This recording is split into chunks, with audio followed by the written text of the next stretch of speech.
Dana masyarakat di Indonesia makin deras mengalir ke surat berharga negara (SBN) sepanjang tahun ini.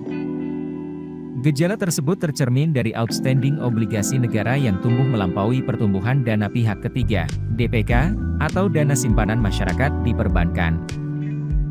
Jumlah investor surat utang negara juga tercatat naik tertinggi sepanjang 11 bulan pertama tahun ini dibanding instrumen investasi lainnya, meski trennya melambat dari tahun sebelumnya. Berdasarkan data KSEI, rekening investor SBN per November 2023 mencapai 992.787, tumbuh 19,4% secara tahunan. Jumlah investor reksadana naik 17,4%, serta saham dan surat berharga lainnya naik 16,5%. Sedangkan rekening di bank hanya naik 8,3%. Pertumbuhan DPK perbankan per Oktober 2023 semakin melandai, hanya naik 3,4% secara tahunan akibat perlambatan laju pertumbuhan terjadi pada giro dan tabungan. Padahal, pertumbuhan dana di deposito melesat.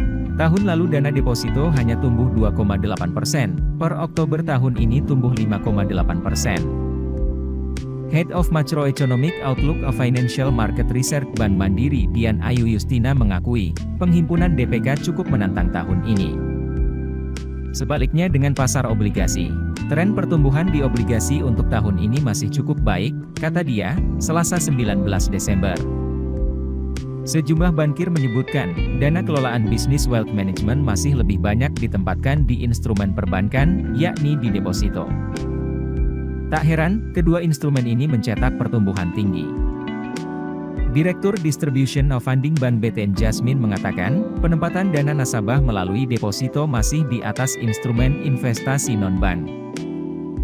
Ini karena suku bunga masih cukup tinggi.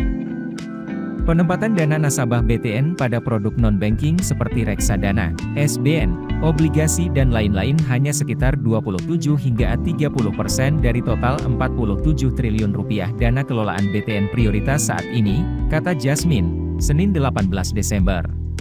Menurut Direktur Bisnis Konsumer BRI Handayani, dana kelolaan atau Asset Under Management, AUM, Wealth Management BRI hingga 11 Desember 2023 sekitar 205 triliun rupiah. AUM ini didominasi DPK, diikuti obligasi, saham dan reksadana.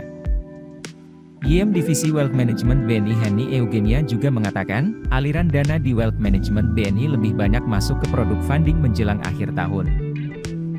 Alhasil, ini berdampak pada kenaikan komposisi DPK di BNI.